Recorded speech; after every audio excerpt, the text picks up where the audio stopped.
Evening, everybody. It's me, it's Shad. Welcome back to PolyNerdic Plays for our Monday night 7 to 10 stream.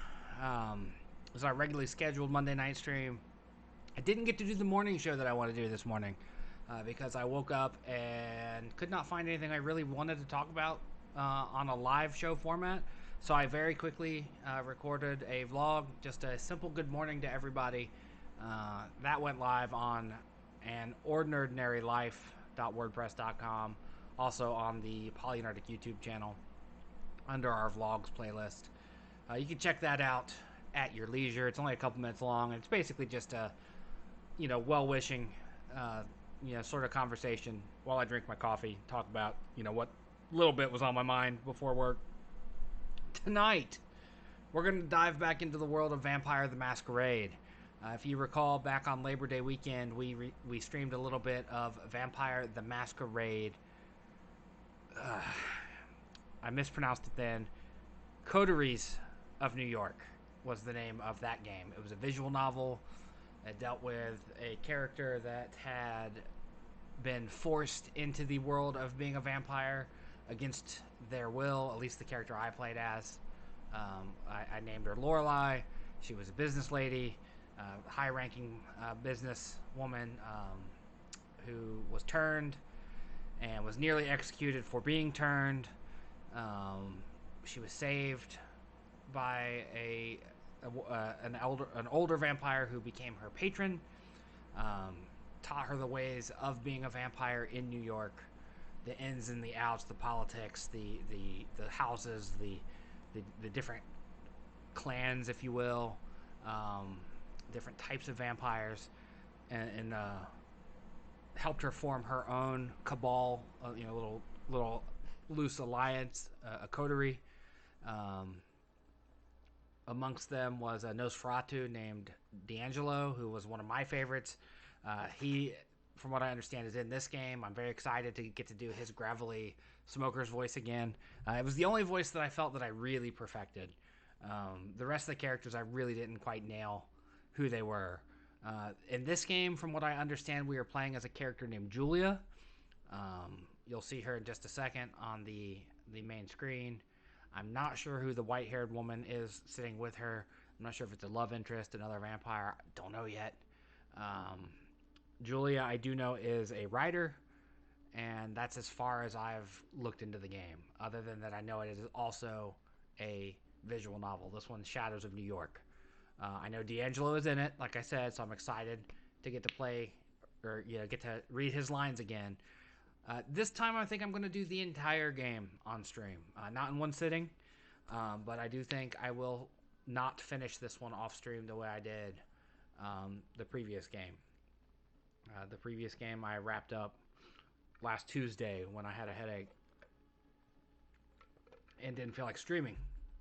So, without further ado, let's pull the game up. There's Julia. She with the dark hair. I will adjust my positioning if need be. Like if I find that I'm blocking too much text, I will move the webcam up to the top.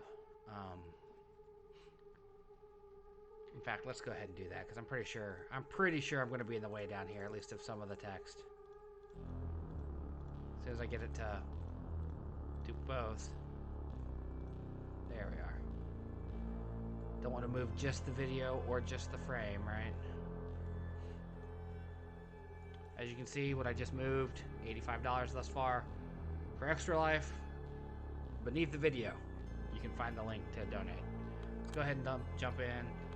As you can see, I started night one. We're going to override it just to see what the game was, how it starts. I didn't know if this one had the same, choose your character setup as the previous game, so I had to check it out first.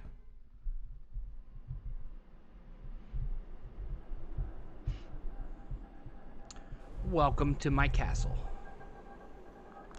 Don't expect everyday logic to work here. It went out the window sometime after midnight, maybe earlier. My kingdom is not of this world, you see. It lies far outside of concrete, tangible reality. I've tried to identify the way people reach it, and I'm convinced it has something to do with the moon. Some say the moon's aura can turn them insane. You've heard the phrases moonstruck and lunatic. The way I see it, moonlight gives them some subliminal permission to reveal their true selves. And so, whenever they let the silver radiance guide them to the gates of this place, they feel different. Once they pass the doorstep, they're ready to act out. A dance of horrors and marvels begin. It's 3:31 a.m. Welcome to Big Beat Burger. If you're here at this hour, you're not exactly readying up to be a productive member of society come tomorrow morning. More likely, you're praying that the sunrise never comes. Insatiable children of the night gather round, hoping to bask in the afterglow of tonight's victories, unwind after a frustrating series of failures, or simply fight to keep themselves together. Meanwhile, I'm just sitting here greedily reveling in every interaction they have. They have no idea they are only here for my amusement. To them, I'm just a random girl sitting in the corner. But this is my domain. I've been coming here almost every night for years. I know where to sit, where to look, and where to eavesdrop for maximum amusement. I'm basically a voyeur, and unashamed to admit it. It gave me insight about the human condition I'd never otherwise have gathered, and more importantly, a necessary skill set to make ends meet as a journalist. As I write on my crappy old laptop, patiently waiting for the legion of negative voices in my head to get too tired to offer useless feedback, I keep my senses peeled to pick up stories around me. Of course, a lot of regular events such as food fights are nothing to write home about, aside from my unfortunate tendency to become collateral damage in someone else's battles. Up to this day, I've had to wash my clothes because of Coke, Diet Coke, hot coffee, apple pie, and some sort of improvised honey mustard bomb. Every stain tells a different story. Sometimes this hobby is exhausting. Sometimes it's disturbing. Sometimes it's dangerous. Although not as risky as back when I wasn't carrying pepper spray. Still, the sights I've taken in over the years have made it absolutely worth it. I've got so many stories I don't even know where to begin. Theatrical breakups, impromptu morning parties, unexpected friendships forged in the fires of senseless battle, a lady in a gorgeous Da Vinci dress ordering a box of takeout chicken nuggets, paying in cash with her hands completely covered in blood. She was asked if she wants a napkin. She said no. Two thirsty macho dudes shamelessly going for it in the corner, hushed moaning filling the lobby while everyone around valiantly fights to act as usual and maintain an illusion of normalcy. A straight-up kung fu fight between a diminutive cashier and some drugged bodybuilder going through a psychotic episode trying to break all the windows. The big guy left the joint fully convinced he KO'd himself, while the service worker was just standing next to him. Seemed proud of his victory, too. A middle-aged hag getting a heart attack after screaming her lungs out not to let Muslims near her food just because she saw a white girl wearing a hairnet behind the counter. A masked couple robbing the restaurant of 30 hamburgers, forcing the employees to cook at gunpoint. Police later said those were art students reenacting some hipster book they had read. This is life.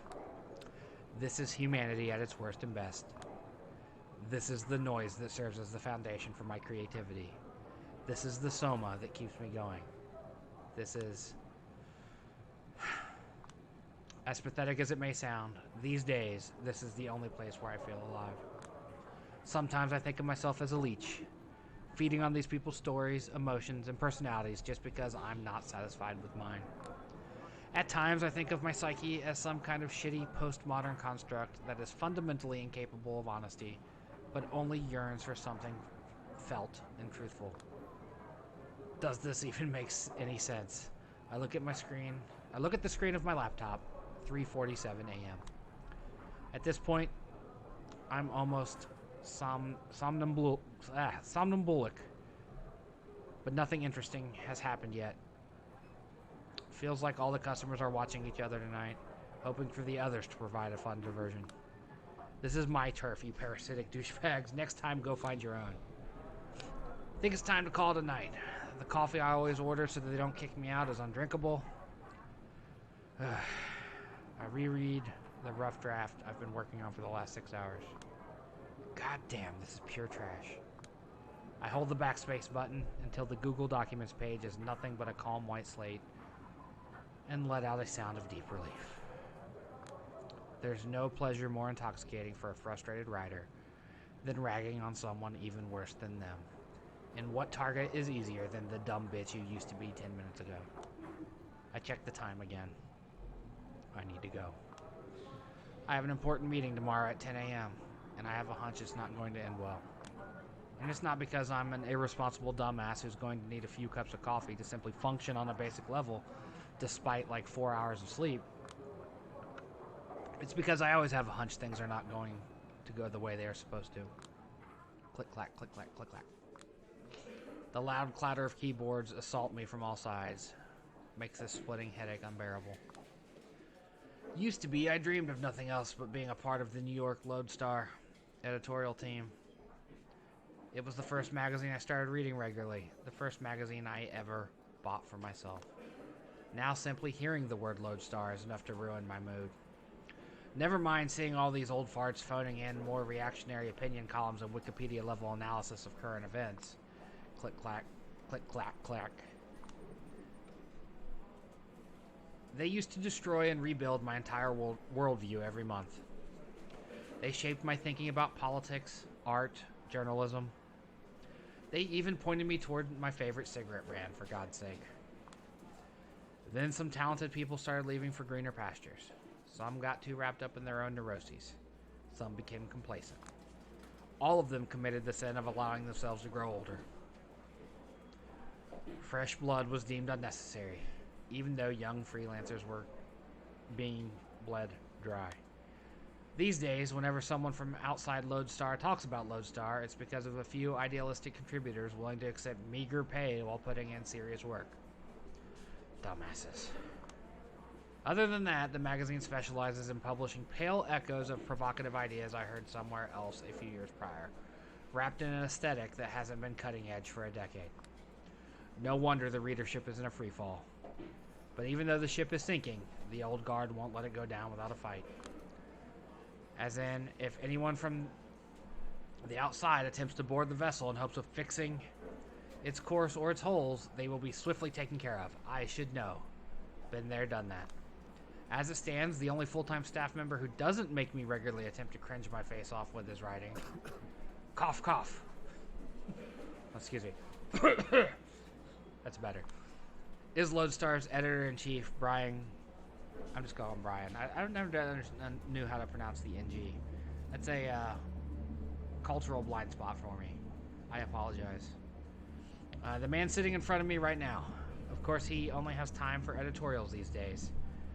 A drop in the sea of needs. Managerial duties hit him hard. Let's look that up real quick. How do we pronounce that?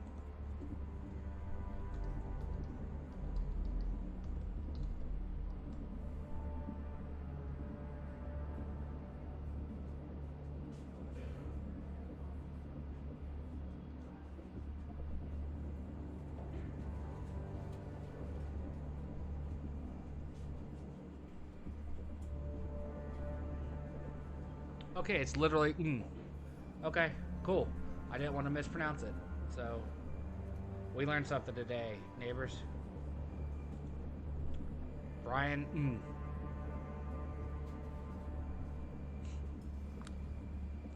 It's the second time he let out a theatrical cough like this. He said his piece, now it's up for me to react, and I'm coming up blank. But what do you want me to say, Brian? I'm pissed off. I can tell you already made up your mind, but you still want me to go through the motions just to make me feel listened to. Whatever, let's do this.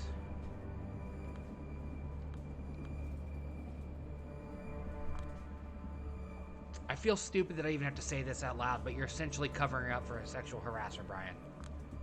No, I'm not. No, just face it.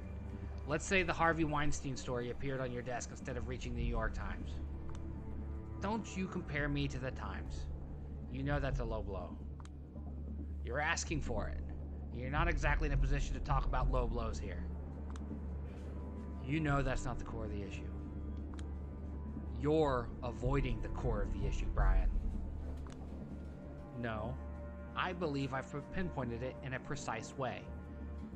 If If it were up to me, I'd greenlight the article here and now, and we wouldn't even be having this conversation. But you're killing the article, just because some rich shithead told you he doesn't like it. Get real. This isn't about some multi-millionaire jerk calling me to make me an offer I can't refuse. What's it about then? Because it looks awfully like... It's about my bosses telling me this outlet can't afford the legal action we have already been threatened with. Some millionaire interference then. Oh, for crying out loud, Julia, don't make me treat you like a child. You know how this works. I publish your story, it's Theo versus Gawker all over again. A lawsuit here, a lawsuit there, until we're bled dry. I have a mortgage. I have 3 mouths waiting to be fed at home. I have an amazing team that doesn't deserve to be torn apart over some... Don't you think it's telling you mentioned your mortgage first? Silence. Just asking questions. I know better than to get into these empty semantic arguments with you, Miss Solinski. You're good at them. The problem is, you're still not good enough. Meaning? You're too in love with weaving a good story and establishing a seductive narrative to let facts get in the way. You've got enough boring suits with no principles on board these days. They always give you facts because that's all they can do. I'm using facts as a way to approach some kind of truth. Except facts can blindside you, and Double Spiral has. Enough facts to water down your story to the point where it makes no sense to publish it. Their HR and PR are working overtime to deliver a convincing counter-narrative, and they're doing a great job. Won't mitigate the damage completely, but will put every little thing in question. Jesse Montgomery is a racist, a fraud, a sexual predator, and a downright satanic fuckhead. Julia, let me say it again. Jesse Montgomery is a racist, a fraud, a sexual predator, and a downright satanic fuckhead. Do you personally believe it or not? This is not... You've listened to the tapes, you've read the transcripts, you've seen the documents, you've got the files. I'm asking for your personal opinion. Do you believe it or not? Click, clack, click, clack, click. Of course I do, but that's besides the point. It's not. Look, how about I just say it out loud and save us both some time? We're not having this conversation because there's an actual conversation to be had. You set up this meeting knowing very damn well there's only one way it's going to end. You've got a mortgage and 3 mouths to feed. You prioritize the well-being of your direct surroundings over some nebulous concept of the greater good. I get it, I really do. Yet, for some reason, it seems like you're only prolonging this conversation and rationalizing your decision so that I forgive you, officially exonerate you. In fact, let's move me again. I know exactly where I need to be. Over here. There's no need for me to be over here. I'm not the bad guy here, Julia. I think you are, Brian. Julia. But I know you're generally a decent guy, so you must have prepared something you can say to turn this ship around. I'm still waiting for you to say it. You've made your deal with the devil, but you're not the type to sell your soul, so just tell me. How can you make this up to reset your karma? What have you got? He mutters something under his breath, ending with a self-pitying chuckle. Bad guy, decent guy, victim of circumstance. I don't know if you really care about the distinction. But to be honest, as Lodestar's editor-in-chief, all I've got for you is something that will make you think I'm the biggest scumbag in the universe. Oh, come on, don't turn this into a pity party. No, I'm absolutely a scumbag. And why is that? Because I'm firing you.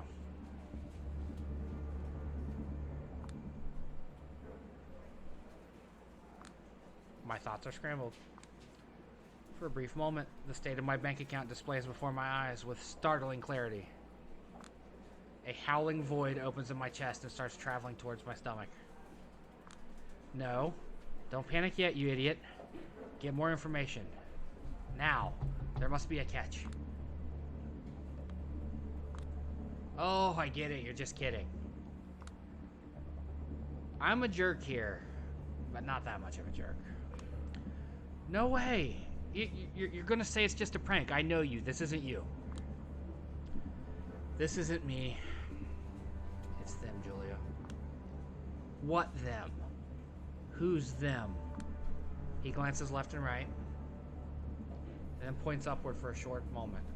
When he speaks again, it's in a hushed voice. You know, the big kahunas. Can't really question them, and they wanted your head on a silver plate. He's not looking me in the eye. You're not joking. As I said, I would never joke about stuff like this. It's real. Fucking hell, it's real. Damn it, damn it, damn it, damn it, damn it, damn it, damn it all to hell. All these years, all this grind, all my plans, and for what? Fucking asshole, you know I deserve better, and I always deserve better, and it always ends with me going down the drain. Back to the sewers. Fuck. No. Take a few deep breaths. Don't lose the plot now. Keep yourself together, you idiot. The moment you show weakness, they go for your throat. Get back in control. You can't do this. I wish I didn't have to. But it's a lost cause. No. I mean, it's impossible. Julia, you can't fire someone who's never been hired in the first place. It takes him a few seconds to put on his "oh, I get it" face. Let out a troubled gasp and start massaging his temples. Lodestar has been my biggest source of income for the past few years, that much is true. But technically, nobody has ever hired me here. It was all freelance jobs. A full-time position only served as a kind of a dangling carrot. A promise of decent pay, a promise of a decent pay grade, career perspectives, maybe even some kind of insurance to save my failing health. And the recognition I would get for being part of the Lodestar team, a position that everyone around me seems to respect aside from me. Then why did I want it so much?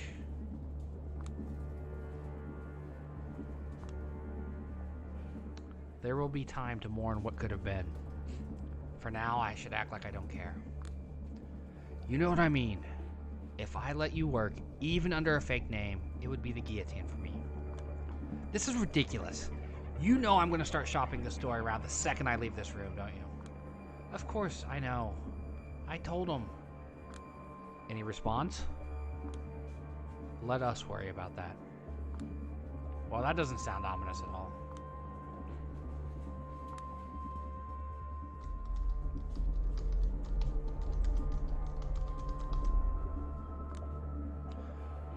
I do wonder if I could get accustomed to one of those loud mechanical keyboards some people here love to use. Whenever I did my work in here, I was still expected to bring my own crappy laptop and sit closer to the lobby. Always on the outside, no matter how hard I try to break in. I get that. A vibration in my back pocket. It feels like a bad omen. I decide to ignore it for now. I've been working on this fucking story for, I don't know, 16 months, on and off. I know. You kept cheering me on. I know. We even agreed on the pay I'd receive, Brian. I know. I'm 2 months behind in my rent. No, wait, 2.5. I catch him off guard. He's momentarily taken aback, and then he gives me an empathetic stare. Don't you look at me this way. You don't have the right. I didn't know. Well, now you do. Look, if there's anything I can do to help. If you can't tell your big kahunas to fuck off, I don't think there's a single thing you can do, Brian. Julia. I pull out a smoke and light it up. Gotta get back in control. Please don't do that in here. There's a smoke detector. No worries. Nick turned it off a few weeks ago. Probably the most creative thing he's done in the past 5 years. Good old Nick. The perfect 21st century cinema reviewer. Never has an original thought of his own, just relies on his purely algorithmic taste to stay likable. And the best thing is, it works. Funny, I used to dream about his job. It was Brian who killed this dream, making me realize Nick won't be unseated anytime soon, and offered to teach me the ways of an investigative journalist instead. Wasn't the career I ever wanted to pursue, but to my dismay, I turned out to be surprisingly good at it. Until this Montgomery thing happened. Serves me right, lesson learned. Should have pursued my dreams instead. Stop it. Nicholas is a good friend and a respected critic. A member of my team, and put out that smoke. People tell me I let you step all over me. Why do I even let you act this way?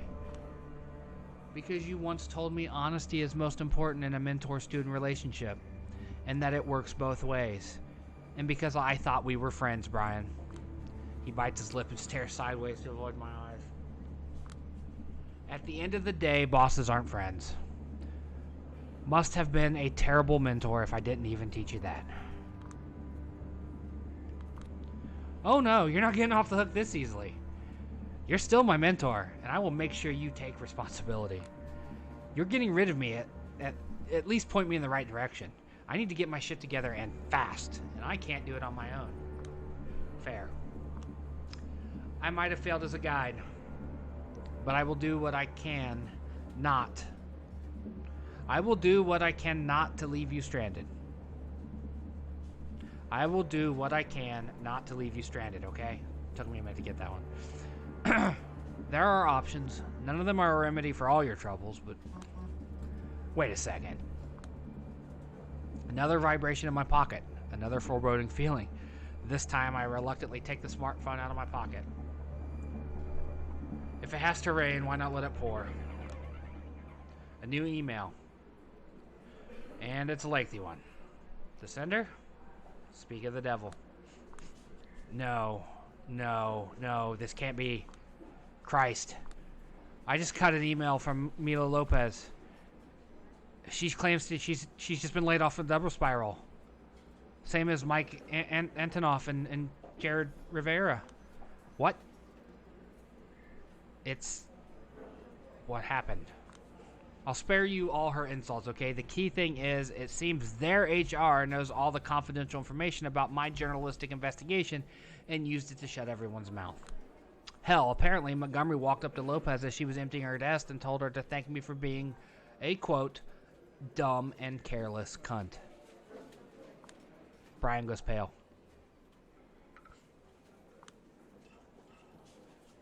I think he has a very good reason to. You fucking scumbag. You outed my sources. What? Of course not. What are you even saying? That didn't happen. Oh, don't you dare play coy. It must have been either you or me or no one else. And you know the way I work. My investigation was basically untraceable, both on and offline. Carefully picked meeting spots, encryption upon encryption, every direct quote rewritten 5 times, just in case. All sorts of red herrings scattered around. I know my shit, and you know I do. And this timing? Did you just pass a flash drive to your beloved Big Kahunas during the meeting as a sign of goodwill? Look, I get it. You're upset. Why don't we just talk about this? Talk this through calmly.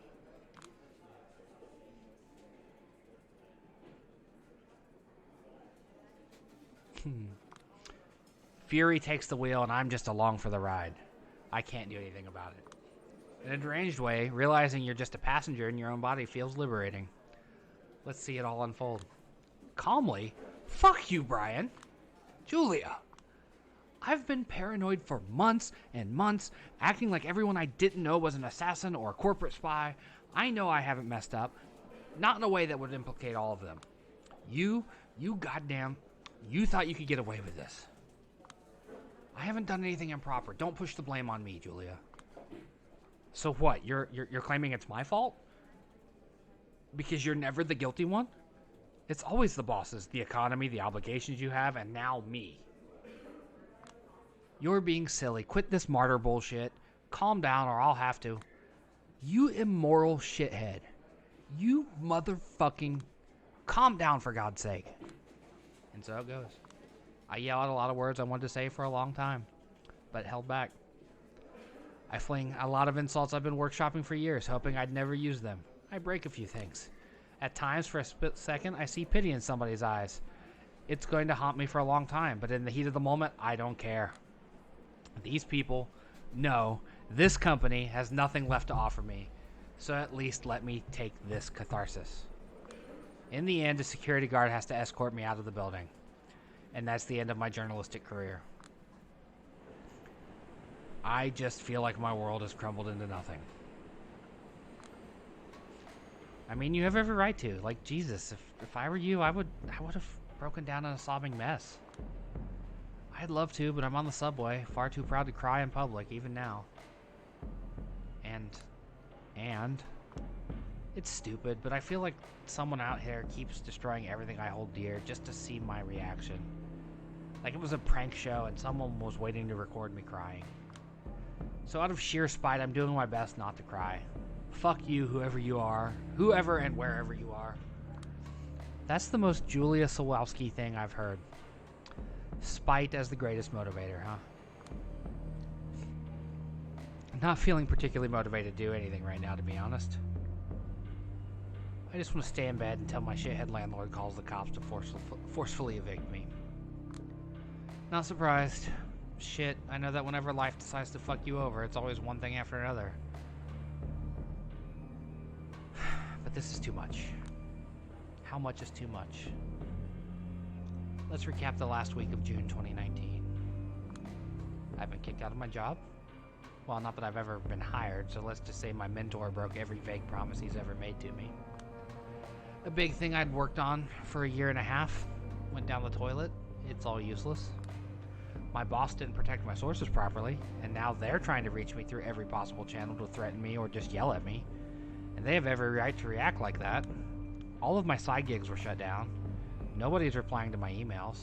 Someone's been dragging my name through the mud behind the scenes, and it worked. I still have no idea who's sending these shitty messages around. I've been asking, but listen, don't worry about it.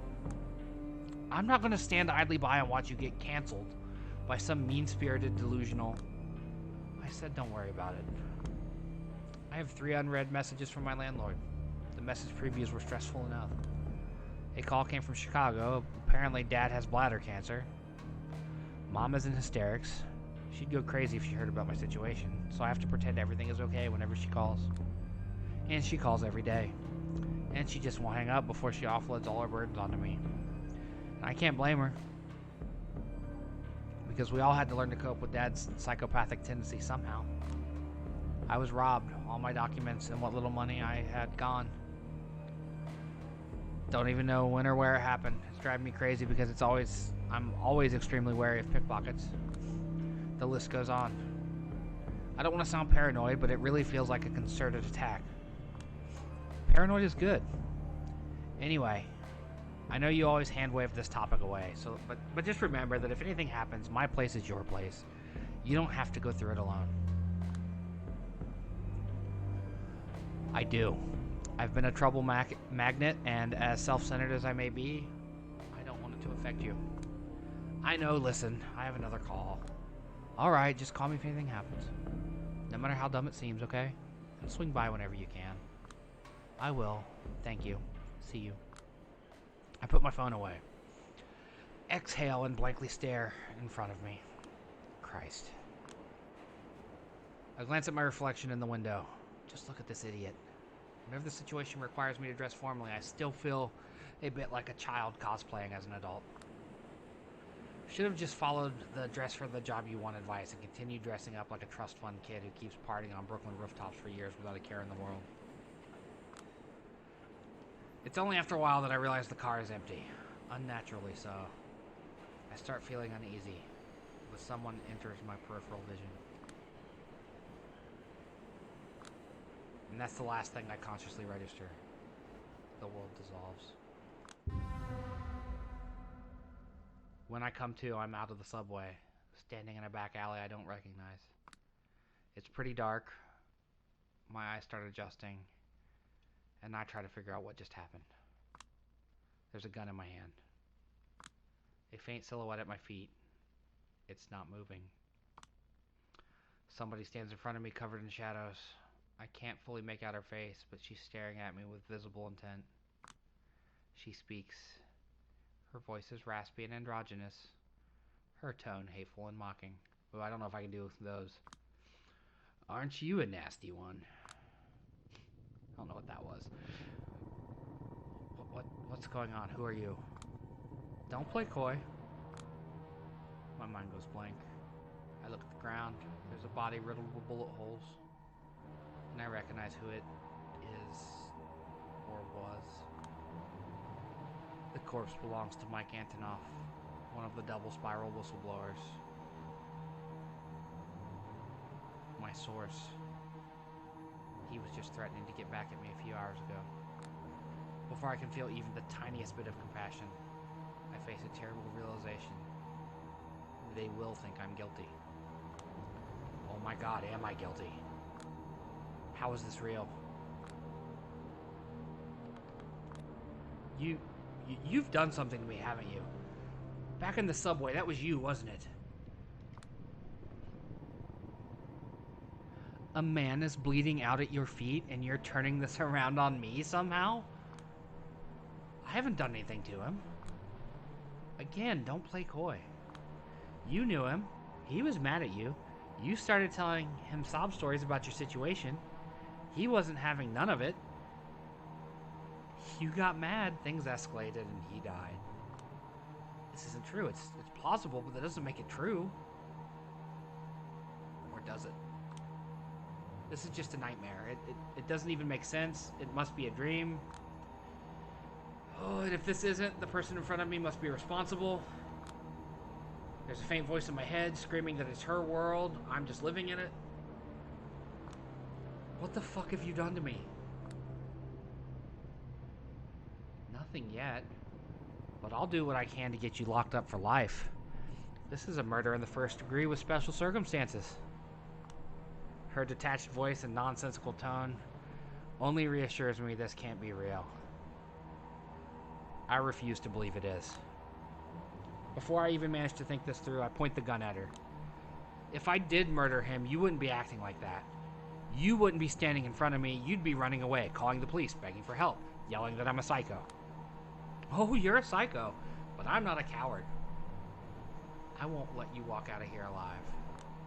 This doesn't make a single lick of sense. Tears well up in my eyes. Why are you doing this? Because sometimes one has to confront what they're really made of. There's no two ways about it. She's got to be nuts. Slowly but surely, she starts walking toward me. Stop right there or I'll shoot. Go on. It's the only way you can get off the hook, isn't it? The only way you can survive. But you will definitely prove you are the monster I claim you are. What the fuck is this tone? It's so controlling, inauthentic, patronizing. I'm serious. Could you tell?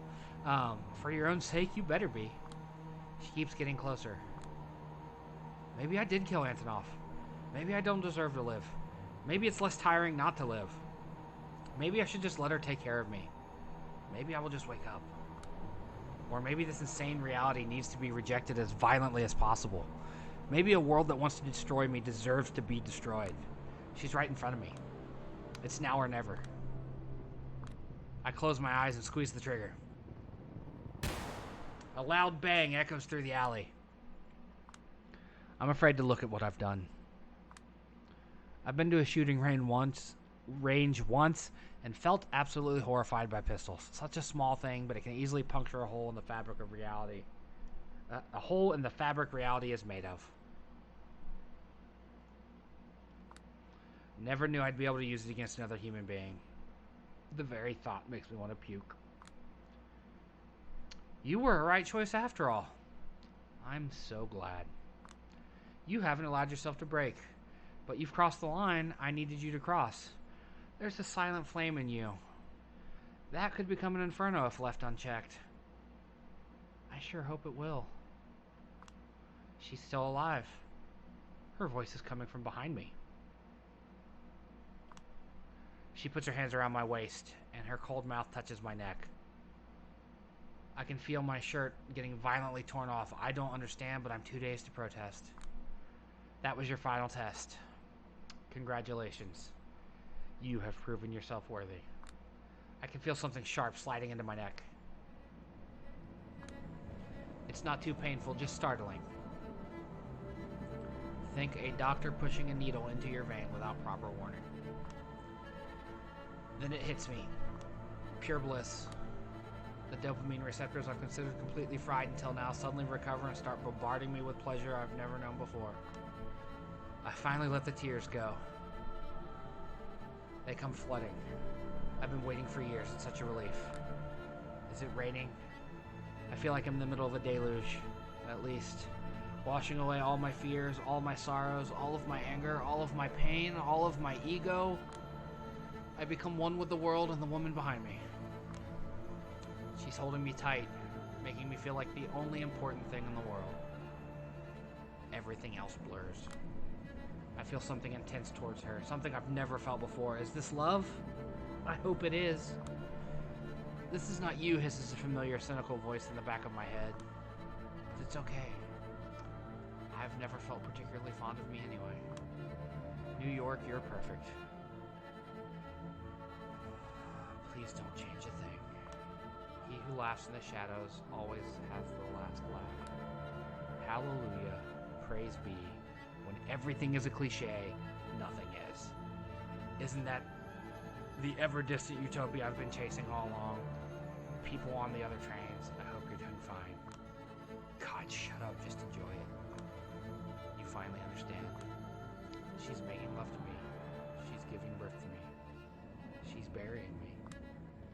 I'm pretty sure I've been dead for a while. I'm pretty sure I could stare at my own corpse in her hands from a distance for a moment somehow.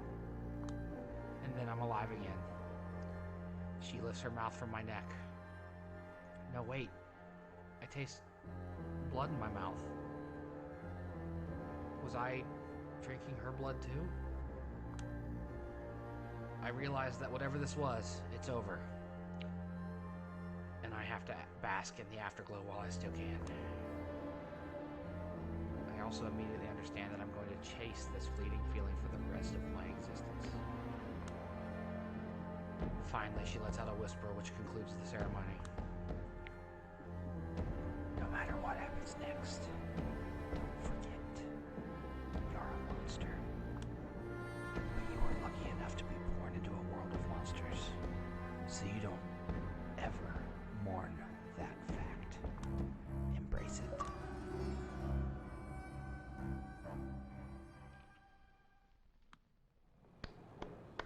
I love it. Oh, I love it so much. That was good. That was such a... I love the writing in these games. The 47-minute title card. Once again, I find myself in Big Beat Burger.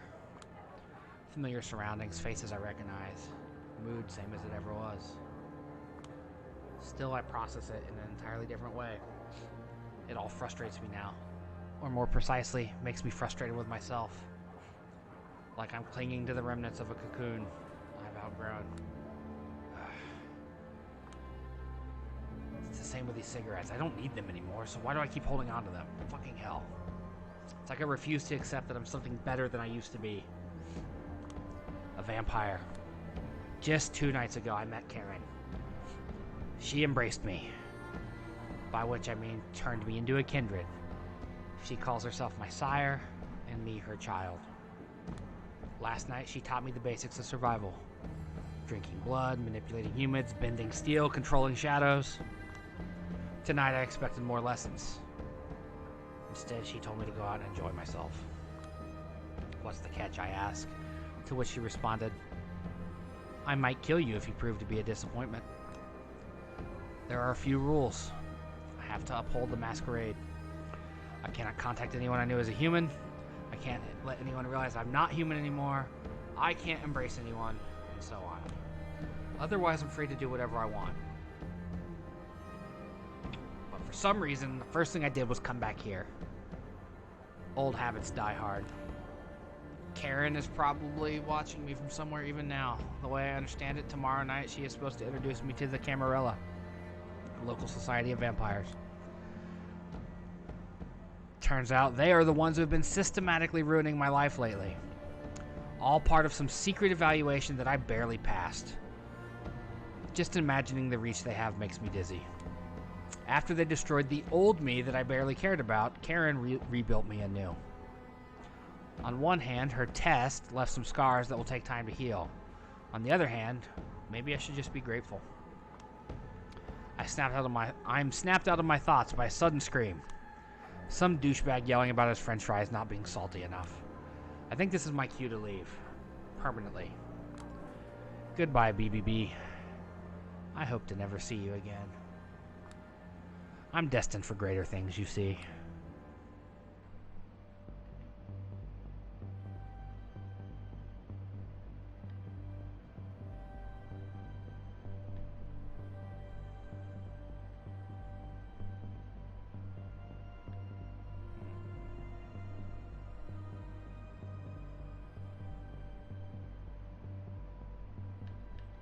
So, do I want to go after this tender douche? Go to the club.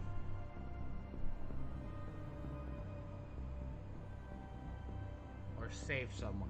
Let's play the vigilante. Two men are facing each other in a dark back alley. One of them stands with his back against the wall, his chest heaving as he's struggling to catch his breath. People! Anybody out there being robbed? A brawny, rugged guy is yelling at metal staircases with a theatrical incredulity in his voice. With a lively step, he dances around an older man who's having trouble finding his footing. What is this bullshit? Oh, so now you can talk. Good, because I'm dying to hear what you did with my wallet, Holmes. Wallet? I have no idea what you're talking about. The goon starts prancing around like a Muay Thai boxer. He's smiling, but his eyes send a clear message. You're cornered, buddy. Don't even try to pull a fast one on me. So who's... Come on, homeboy. You might be able to trick an average Joe on the street with your act, but a fighter recognizes a fighter. It's like an animal thing. It's an instinct thing. You've got some moves on you. You're like... Shit, you're like a black mamba. Lightning fast reflexes. He starts shadowboxing for a moment. The man's definitely got energy to spare. He's on something. However, I'm like a king cobra. You've met your match. Two apex predators locked in battle. Oh, so you're seeing snakes. That would explain some... Before he's able to finish, a sucker punch knocks the air right out of his lungs. The old man slides down the wall. Before he can let out a groan, he's interrupted by a brutal kick to the chest. That's what I'm talking about, a fighting spirit. Even when you're cornered.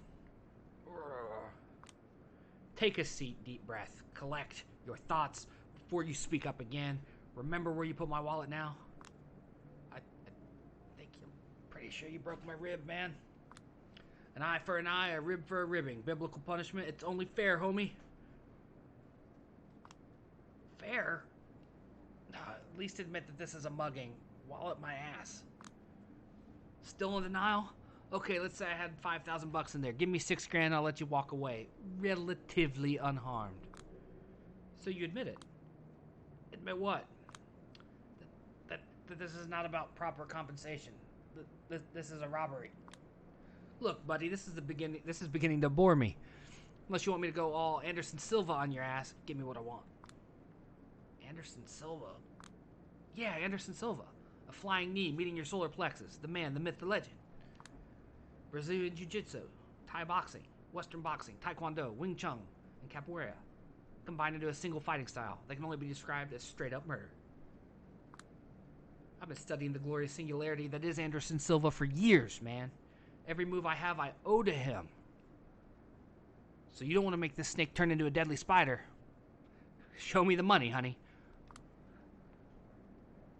Summer 2013, Vegas. Huh? Watched it live on pay-per-view. Weidman saw through all of Silva's tricks. Whooped his ass. Broke his spirit. Showed him for a fraud he is. Man hasn't been the same ever since. All the empty showboating, hollow taunting. Drunk on his own Kool-Aid. Jesus, of course you idolize him, asshole. For a good minute, the goon silently looks down at the whimpering man at his feet, chewing on his lower lip. When he finally speaks up, his voice betrays an intent to kill. You know what, homeboy? Screw the money. This is a matter of honor now.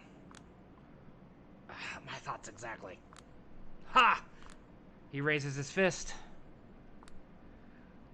We've got ourselves a mixed martial arts expert here, huh? For your own sake, I hope you can back that talk with some self-defense skills, homie.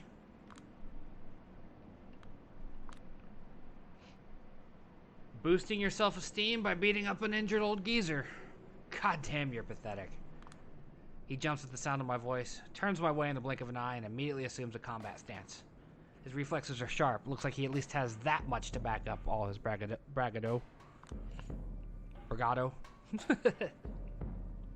Wannabe Anderson Silva's face betrays utter confusion upon seeing me. He's got no idea how I managed to sneak up on him. I don't blame him. I wouldn't be able to explain it myself. It felt like I became one with the darkness, my pure consciousness traversing a dusky dreamscape, jumping from one shadow to another as if they were different trains of thought. I think of some experience I've had with psychedelics. Every blink an adventure. I was outside of this alley? Blink. I was above the alley? Blink. Now I'm in front of this guy. And he pisses me off. The older man slumps down. Looks like he was trying his best to keep it together, and gave up once the cavalry arrived. The goon regains his composure and barks at me in an overly gruff way. The hell are you sneaking around here for, chica? Move along, this is between men. Not anymore. His fist turns towards me. This is fun, by the way. I'm serious and an equal opportunity ass kicker. I realize I'm not a good actor. I'm hamming it up. I'm just having a good time. I respond to the threat with the brightest, most innocent, virginal smile I can put on. So you're into shadow boxing, huh? Something comes over me. I can feel the darkness embracing me, whispering sweet nothings in my ear, pumping me up for what's to come.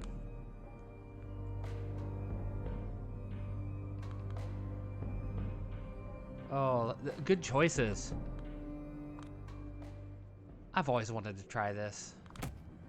I zoom in, duck below his fist, and sweep him off his feet with a powerful roundhouse kick. It's probably the dumbest, flashiest thing I could have done, but I'm feeling more confident than ever. He flies into the air, only managing not to fall because of the wall behind him. I know what he's thinking. I should have blocked it. And he absolutely should have. But instead, he just flailed his arms helplessly, as if he suddenly found himself in front of an oncoming train.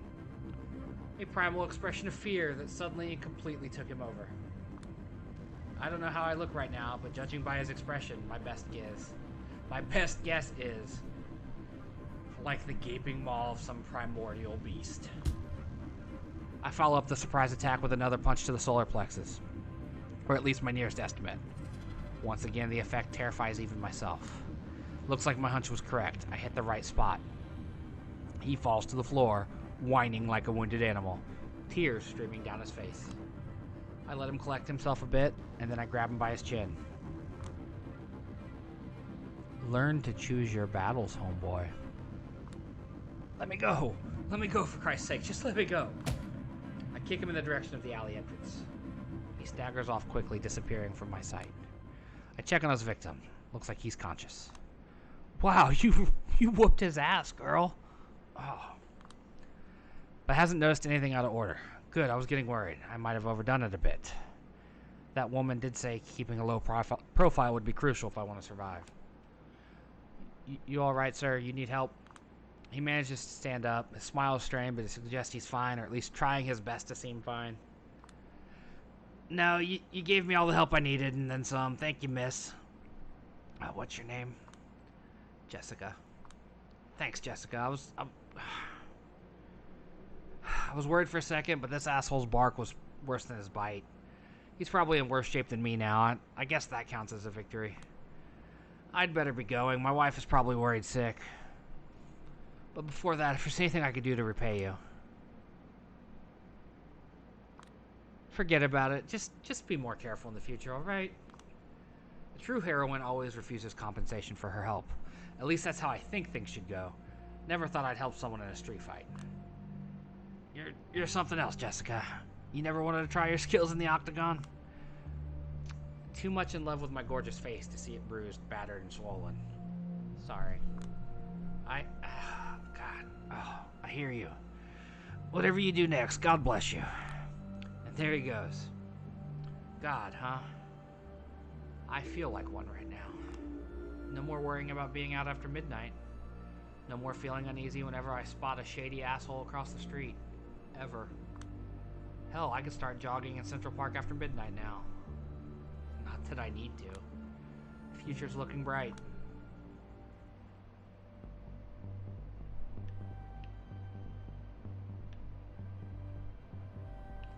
Let's go to the dance club. The club reeks of death, and I love it. I've been here quite a few times, but I've never seen anything this breathtaking. Everyone around me is whacked out of their minds, and they keep dancing madly. The spirits dance beside them. Spectral silhouettes phase in and out of existence, becoming more visible. The more intense the music grows, it looks like a bizarre ritual, a profane mass. I notice it's the voice samples the ghosts react to the strongest. The most suggestive ones cause them to appear distorted, even tormented. Spectre. It's as if something was struggling to be born out of the harsh sounds, and the dead were hoping to be reborn alongside it. They're all uneasy, quivering with desire for something far beyond their reach. Probably the same as when they were alive.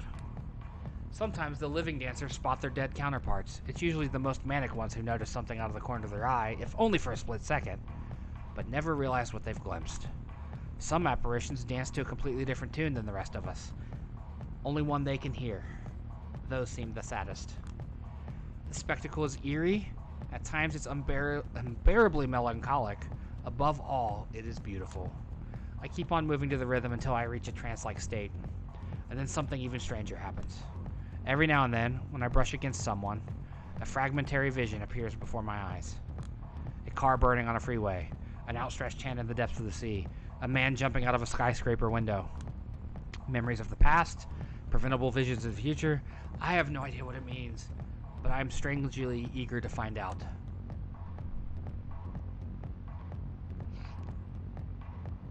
Sort of Alexa Bliss, Harley Quinn, punk rock looking. And then there are dancers like her, ones that aren't ghosts or even vampires, but something else altogether. This new world is full of mysteries, and I plan to get to the bottom of them all. But for now, I just want to dance. Wow, what a night. I watched Times Square from above. It's beautiful. Never thought this place could make me emotional, to be honest. But here I am, feeling deeply moved. Who would have thought? Getting up here was surprisingly easy, all things considered. It took more thought than physical effort. Earlier tonight, I started experimenting with this body's limits. I realized I could jump over small buildings and climb steep walls with ease now. My whole perception of space has shifted. I planned a scenic route across the rooftops. I did my best to avoid attracting attention, just as I was told. Stayed in the shadows as much as humanly possible. I spotted a drone from afar. For a second, I felt uneasy, but I remember what she told me. Machines won't get a clear view of me anymore. Camera footage, photos. It's all glitched out or blurry. Wouldn't take it for granted if I didn't try to catch my reflection earlier on. I couldn't see my face clearly. Not in the mirror, not in a puddle. My face was like one of those Dally's clocks. She told me to keep a low profile regardless. Someone might take note and track you down. She didn't care to elaborate, but it didn't sound encouraging. Suddenly it hits me that I might never be able to see my own face again. I won't even be able to take care of my looks by myself. And what about the long-term psychological effects? A knot of anxiety tightens in my stomach. Jesus, this is probably just the tip of the iceberg. What else is gonna change? Calm down. Wait a second. These past few nights have been the best of my life. For years, I was on a downward spiral. Failing health, no future, a feeling of overwhelming powerlessness. It's like this game is speaking to me. Now everything has been flipped upside down. A total paradigm shift. A bad ending is no longer the only option. I'm actually looking forward to tomorrow. I forgot how that feels. Where it used to stand at mere seconds to midnight, the doomsday clock has been effectively turned off. A cold breeze brushes my cheek. As stupid as it sounds, I choose to read it as the world telling me to chin up. That was fitting that I read the words "a cold breeze brushes my cheek" and the air conditioner turned on. I can bend anyone to my will. I am capable of superhuman strength. I am a master of shadows. I can do anything. Tomorrow night I will be introduced to my duties. If everything goes according to plan, I will become a New York City representative of Clan La Sombra. Whoever they are, whatever that means. I have no idea what to expect. But tonight is tonight. I'm free. All my worries from a month ago feel like they belong to someone else. Finally, things are looking up.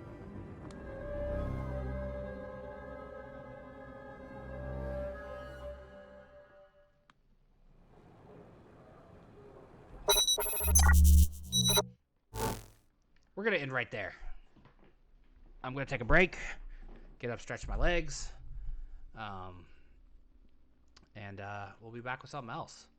I really like that story so far. I like Julia. I think she's a fun character. I'm not the most voice actor-y guy, but I had fun doing the different roles. That's part of the enjoyment for me of these visual novels, is to silly it up, ham it up, and just try to have a good time. I know I don't have the greatest range.